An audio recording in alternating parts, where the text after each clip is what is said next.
Let the sand in the glass represent your life. Let the sand in the bottom of the glass represent the past. The sand in the top of the glass will represent the future. Now really think about this. The sand in the bottom of the glass represents the past. Everything that has happened right up to this moment in your life has been absolutely essential to make you the person you are, to prepare you to do whatever it is you're going to do. I'm of the opinion that we never really know what we're preparing ourselves for. But if we're using the right ideas, we can be absolutely certain it's something great. The sand in the top of the glass represents the future.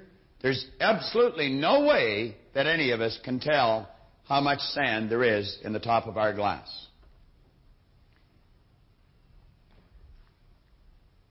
You know, I remember my grandmother when I was just a little boy, because she pretty well raised me, she and my mother. But my mother worked all day, and Grandma was the one that was home when we were small. And Grandma came to live with us a year before I was born. My grandfather had passed away a year before I was born. So when I arrived on the scene, Grandma was already there. She would probably have been around 60 at that time. So in my mind, she was a very old lady. Now, I've since changed my attitude about that, but at that time, Grandma was way up there. And you know, every day of my life that Grandma spent with us, I think I heard her say, "I'll soon be gone, dear. I'll soon be gone."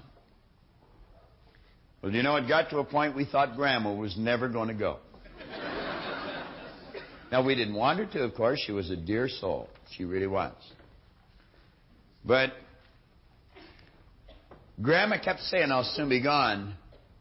She was 94 when she left. 94. And from the time she was 60 until she was 94, she was saying, "I'll soon be gone." Now, around the same time, I had a young friend of mine, Bob Yates. Bob and I went everywhere. We did everything together. We were, as the saying goes, as thick as thieves. And Bob was 2 or 3 months older than I was, I guess. He got his driver's license 2 or 3 months ahead of me. And I remember Bob had this sort of a panel truck. It was like a sedan delivery. Today, I suppose we would call them vans. But it was on July the 9th, 1951, Bob was coming in the Kingston Road Highway, the highway you would travel on if you were coming from Montreal into Toronto, Canada. And there's one area that some of you would be familiar with where you can either go along onto Danforth or cut down onto Kingston Road. And Bob was cutting on down to Kingston Road, and it was necessary to go under a concrete overpass. And as Bob come down there, wham, just like that, he hit that concrete overpass, and like that, Bob ran out of sand. 16. Now, that was a terrible impact in my life. I'll never forget it. But if you had asked Bob a half hour before that how much sand he had in the top of his glass, he probably would have said half a century for low. He didn't have a half an hour. Now, I choose to believe that we all hope that we're going to go to bed tonight. And we're going to get up tomorrow morning. We're going to go to bed tomorrow night.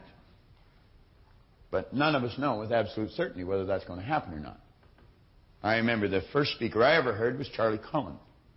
And Charlie's latest one out doing what I'm doing right now. Right on stage. I suppose when Charlie went on to make the speech that he went on to make, he probably thought he had lots of sand left, but he didn't. And every one of us can tell a story like this. Probably tell a number of them. See, the point is, you don't know how much future you've got. What's gone is gone. There's absolutely nothing you can do about it. Some of you have had divorces. Some of you have probably had bankruptcies. Some of you have had terrible things happen in the past. But what's gone is gone. It's in the past. And to spend your time focusing on the past is to spend the only thing that you've got, and that's what's right here, right now, because the sand never stops running. This is all we've got. And to spend your time now thinking of what happened there is making absolute certain that the future is going to be the same as the past. Now, I don't suppose many of us spend a lot of time thinking about that, but a lot of us spend a lot of time making that error. That's an excellent symbol. All you got is now. We're saying here, don't think in reverse. There's a great poem here, Forgive. I remember years and years ago, I suffered with headaches, terrible headaches. I got to the point where I was taking Bufferin for the headaches. Then I got to the point where I was taking Sinutab with codeine for headaches. There was 16 in the bottle, and I got to the point where I was taking 2 bottles a day. As a matter of fact, most times I didn't even remember my head not aching. But I was sort of numb all the time. Of course, with that much junk in you, I guess you couldn't be any other way. And I remember talking to this chap. I was in the Hotel Vancouver, and I was picking up 2 heavy briefcases or suitcases, and I was in a real rush to get to the airport. He said, "What's the matter with you?" He said, "You look like you're going to pass out." And I said, "I feel like I am." Well, he said, "What's the matter?" And I said, "My head is aching so bad, I feel sick to my stomach." Now, some of you suffer with this, and I felt like banging my head against the wall. It was so much pain. He said, "Go and sit down in that chair." And I said, "I don't have time. I got to catch a plane." He said, "Listen, you can always get another plane. You only get one head." He said to me, "Do you know what forgive means?" On the top of page 58, that's the title of the poem, Forgive. And by the way he asked the question, I just thought I probably don't. And I said, "Well, I don't know." He says, forgive means let go of completely, abandon. Just let it go. Unequivocally. No strings attached. Now, he said, if you want to rid yourself of headaches, just forgive all thoughts that are on your mind. And you just listen to me. And he put me in a totally relaxed state. I felt better than I had felt for years. If you're suffering from headaches, take the relaxation tape out of your program and commit yourself to listen to it every day for 30 days. And as you let yourself get involved in that relaxation tape, you're going to forgive any thought that comes to your mind. You're going to program your subconscious mind to put your body in a totally relaxed vibration. Because you're going to find that your head is aching because of the things that you're not letting go of. And it's causing tension, and it's causing an abnormal state of vibration of the cells in the brain, which causes the blood to rush to the head. And as you put yourself in a totally relaxed state, you'll soon become programmed to relax. I know that I would not be able to do what I do as often as I do it, and as long as I do it, if I wasn't relaxed. I am just as relaxed here in front of you, or in front of this camera, as if I was sitting in my den patting Ginger, my dog. I am. For Linda's sake, or Libby, you see. We have 2 dogs. They accuse me of favoring one of them. Now, probably because I do. I think Ginger's prettier. Now, study that poem. Study the meaning of it. On page 59, we say you'll never obtain any substantial measure of material wealth if you insist upon living your life as if you are looking back through your rearview mirror on your automobile. Nevertheless, it seems to be a very common error which many people have turned into a habit. Let the dead bury the dead. Let it go. I don't care how bad it was, let it go. 5 years from now, 10 years from now, when you look back in retrospect at that terrible thing that's happened, you're going to find it was probably one of the best things that ever happened to you.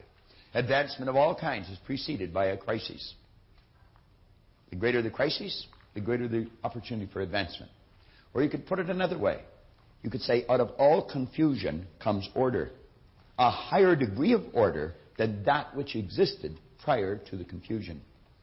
Because you see, the confusion was a learning state. Remember, I was pointing out that business is fun. It really is. I see business as a game. It's a game we're playing, and we play to win. And when we're winning, we're having fun. And when we're losing, we're learning. Let's treat both of the experiences exactly the same. They're learning experiences. Now we say, remember the old adage which says, let the dead bury the dead. Stop looking back on your life and worrying about the things which have already occurred and which you can no longer alter. That's like trying to change the time you got out of bed this morning. You're never going to be able to do it. That stands for eternity. You cannot go back and change it, since you cannot let it go. Pursuing that kind of mental activity will never lead to anything worthwhile, any worthwhile accomplishment in your life. You should understand, moreover, that all accomplishments in your life, you should understand, moreover, that all of the great achievers of the past have been visionary figures. They did with their life what, like Scott was saying, he does with his music. He heard it in here. They see their life in here. They're building visions of a great future. We've got a vision of a great company. We've already got a great company. We want a better one. We serve a lot of people. We want to serve more. And as we do, we receive greater rewards. And because we receive greater rewards, we become more comfortable, more creative, and we can provide more service. It's a beautiful cycle that we're in. Looking into the past is a self-doom fulfilling cycle. You just keep getting it worse and worse and worse. We've all done it, so we know what it's like. These visionary figures were men and women who projected into the future, and they did not belabor over things which had already passed. They thought of what could be rather than what already was, and then they moved themselves into action to bring these things into fruition. That quote at the bottom of the page, I should have actually given the person credit for it that said it. Life is either a series of endings or a series of beginnings, at the bottom of page 59. I went to a church service in Santa Ana, California, and Philip Nicola, great preacher.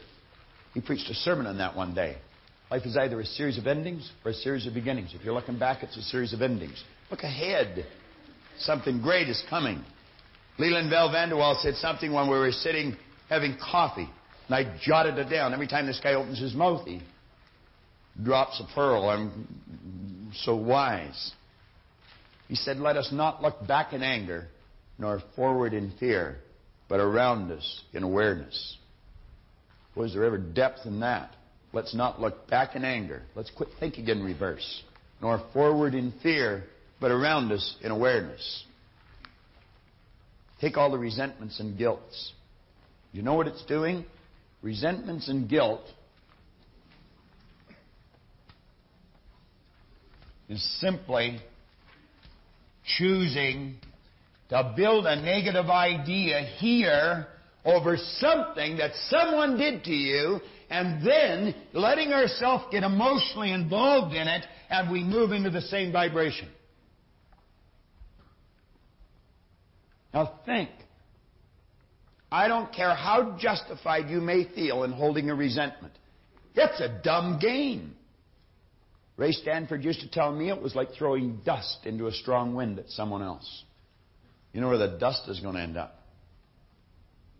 You may feel justified, but I'm going to tell you, a person of understanding will not do it. Will not do it. That is an act, a mental act of ignorance. Love them. The law will see that they get their reward for what they did. You don't have to look after that. And as long as you're holding that resentment in your mind, it's like replaying the same thing over and over again. And the same physical experience is taking place. You're moving into that vibration. I had a good doctor friend of mine that says rheumatism or arthritis is nothing but frozen hate. It's dwelling on things like that. Dries up the joints in the body. What's guilt? I've done things in the past I'm not proud of. I'm quite certain you have. Many of you. And they bothered me for a long time. They really did. And I wasn't able to get rid of it. So I went to see a psychiatrist. He ended up working with us. That's true. He helped me, but I helped him too. And just through a series of right questions, I developed an awareness. It was gone. I have absolutely no guilt anymore. I just will not tolerate it. That's looking back at something you did that you thought was wrong in the past and reliving it. And the same vibration takes place. You see, resentment and guilt are very closely aligned. One's directed towards someone else, the other's directed towards yourself. But you're the beneficiary of both, and neither one of them are positive. Most destructive emotions that you could get involved in. There's a great affirmation at the bottom of the page. And anyone that wants to rid themselves of resentment or guilt or a lot of disease, I would suggest you write it out probably 100 times a day. I willingly release the thoughts and things that clutter my mind. They're all the old ones in there that you're not even aware of. And then say, I release whoever it is. Name them all to their highest good. That means happiness, health, and prosperity. Just release them. The person could be dead. It's not the person that's causing the problem. It's the remembrance. It's the idea. I release them to their highest good and me to mine. And you see them happy, healthy, and prosperous. And you see yourself happy, healthy, and prosperous. And then you say, it is so. Thank you, Father. Father being infinite power. I want to suggest on page 61 that you read the story of Patty's Cruise. I'm not going to tell you what it is. I want you to read it. I want you to read it. Because I sat down with her. Patty's a good friend of mine. We're related. We worked together. And she had a definite problem. And over a cup of coffee, I gave her a suggestion that solved the problem. And she learned a great lesson. And any one of you can learn a great lesson from the story that's in here. You're always saying, I'd like to do this, but I can't because... You get the answer there.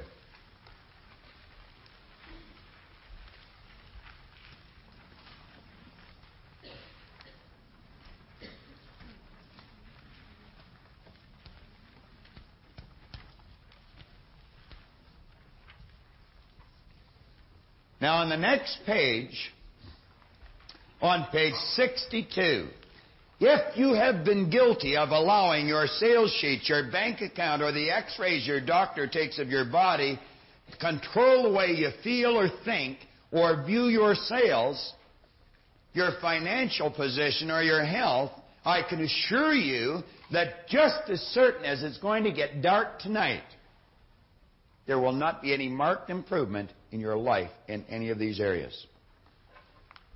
There won't be. What did Paul Hutsey tell me? What did he tell you? He's been in the business 38 years. He's been in management 35. When I sat down and talked with him, he had been in the business 24 years, and he had been in management 22. And he said, I know I can get better results, and I don't know why I'm not. I know I'm a good person. I know my people are good people. But he said, I don't know why I'm not doing it. I said, I can tell you in about 15 minutes. I said, Paul, you're thinking in reverse. You're letting the sales sheet control everything in your life, and you're creating more of the same. It's not changing. I said, you got to quit doing that. You got to realize that the results you're getting has been controlled by the way you think. And I said, what you want to do is keep your mind on a higher image rather than a lower concern. You take this magnificent power and you build the picture in here that you want. And you let yourself get emotionally involved in that picture. And I said, Paul, it'll happen so fast, it'll make your head spin. What did he tell you? In 9 months, he went to the top of the company. 9 months. He had been trying for 22 years to do something. What did Al tell you? 18,000 to 500. I was saying to someone downstairs, you know, I used to read these stories in the books when I first started, and I thought, oh, this can't be true. Go follow these people. Talk to them. That's why we brought Paul Hutsey in here. That's why we've had the various people stand up that we know that changes have taken place and come back to these seminars. And they keep coming back, and they keep coming back. That's why you should keep watching what you're looking at. On page 63, these are just action lessons. I want you to take the chapter on Don't Think in Reverse, and I would suggest that you read it over a few times and ask yourself, what did I learn from this chapter? What did I learn from it? I would suggest you take your own voice and you narrate that chapter and the one John just went through on the razor's edge. Put them on tape. You've got a tape in your folder for your own affirmations, your own commitments, and your own goals. Take that tape and record it. Some people come to me and say, there's nothing on this tape. You know what they're saying? I'm not thinking, I'm not reading, I'm not listening, I'm not looking, and I'm not doing what the program tells me to do. Take that tape and record your commitments. Record your goals. Record your affirmations, your positive statements to yourself. And in your own voice. Dave Mifsud was telling me one day, he says, what an excellent idea. He said, your own voice, one that you trust. But Dave was really saying, I trust my own voice. Some people don't, you know, Dave. Read that lesson over and ask yourself what you learned from it. Now, the last lesson is a classic. I talked to a person here, right here in this spot, within the last couple of hours. And I told that person to focus in on this lesson. Focus in on this lesson. Now, I want you to think.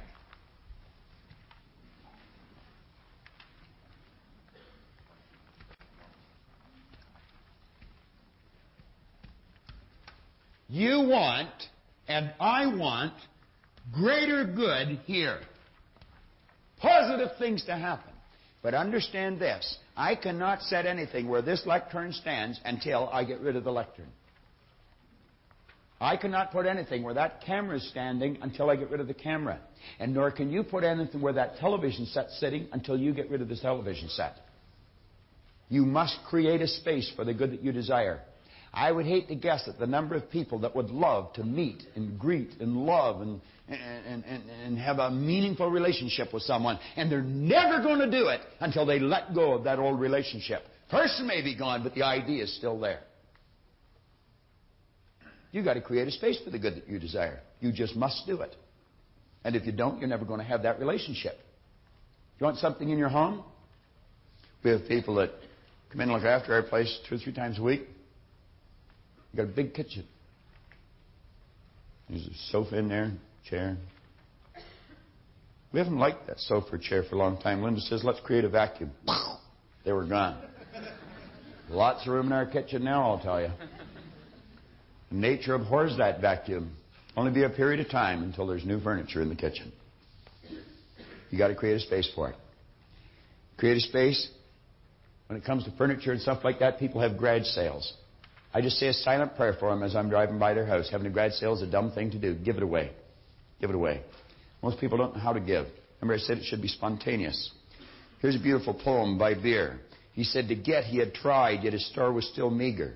To a wise man he cried in a voice keen and eager, pray tell me, how may I successfully live? And the wise man replied, to get, you got to give. To get, you got to give. As to giving, he said, what have I to give? I've scarce enough bread, and of course, one must live. But I would partake of life's bountiful store. Came the wise man's response, then you must give more. The lesson he learned, to get, was forgotten. Think of the number of people out trying to get. Toward mankind he turned with a love new begotten. As he gave of himself in useful living, then joy crowned his days, for he grew rich in giving. I like that lesson. I like giving things. I really do. I get a lot of satisfaction out of it. I've had people tell me from time to time, you give too much away. You couldn't possibly give too much away. What a dumb statement. What a dumb statement. You ought to take part of all you get and put it back where it came from. If a farmer doesn't do that, you're soon going to have a poor farmer. They are what you call dumb farmers. Farmer takes part of his crop, puts it back in the ground. And if you don't take part of all you receive and put it back where you got it from, you're not going to get much more. We hold on to old ideas. Why do we do all these things? We're insecure. We're insecure. Remember how physical we are? We've got lots of physical things around us. We feel comfortable. Did you ever watch the advertisement on television that American Express had?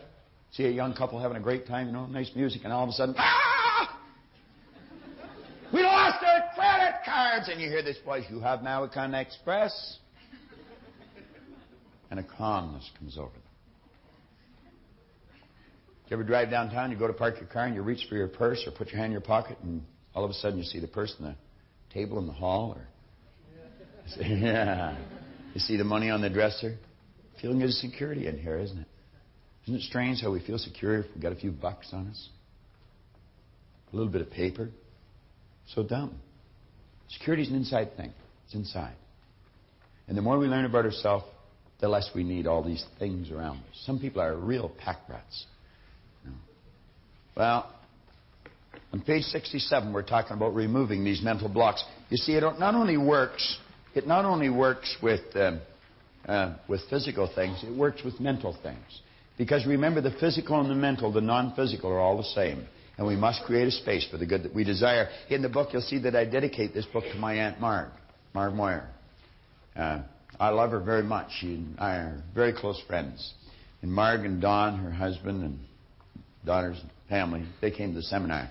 And when Marg first came, she said it was such an awakening for her. She'd always been so subservient. She never thought that she could have anything. And if she ever learned anything, I'm going to tell you, she learned this law.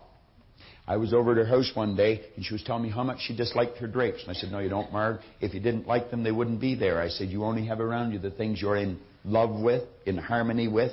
She said, well, I don't love them. And I said, well, you really don't get rid of them. I said, have you never learned the law, the vacuum law of prosperity?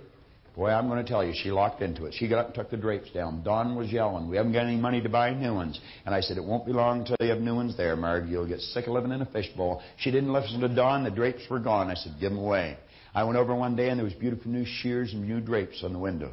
She was so happy, and every time she looked at them, she felt good instead of looking at the old ones and feeling bad. Wasn't too long, I went over there, and all the living room was empty. There was no furniture there. I'm telling you the truth. Then they went through the closet and cleaned the closets out, and pretty soon she had new clothes. Do you know now they live in a beautiful home, brand new home. They got rid of the home. And I remember when they were moving into this beautiful new home, I saw nothing going in one end of the room. And I was looking, I was saying, Marg, the room's going to be a little out of balance. You should put something there. She says, there is something there. And I said, what's that? She's my baby grand piano. I said, what do you mean your baby grand piano? I said, you haven't got a baby grand piano. Oh, yes, I have. It's just not arrived yet. You go into their house today, there's a beautiful baby grand there. You must create a space for the good that you desire. On page 69, I'm going to ask you to write down clothes closet under area. Clothes closet under area.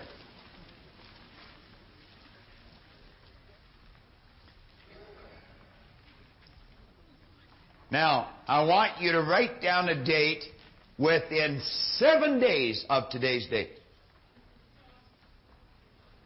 Completion date. Put down a day, could be today, tomorrow, the next day, but within 7 days of completion date. Now, what I'm going to suggest you do is that you test this law. I'm going to suggest you go through your closet, and every piece of clothes or garment you pick up that you do not wear, you get rid of it. You just put it on the floor. And you're going to get to the point where you're going to grab one garment and you're going to have a difficult, it's almost like it's welded to the railing.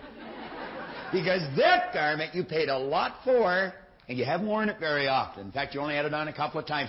But you don't like it. It doesn't feel right or it doesn't fit right. But you're thinking, I spent so much on it, it's so good I can't throw it out. Get rid of it. Get rid of it. Completely clean the closet out. Get rid of the shoes. Nice idea, isn't it? That's right. You want a new... I know, I can tell by looking at you want a new... I mean, you're just so excited about this. Do you know in a relatively short period of time that closet will all fill up again? You'll say, but where will I get the money? You'll attract it. And you'll get the clothes that you want. There's a young lady sitting right here in the front, Heather. She's just gone through that. And James paid.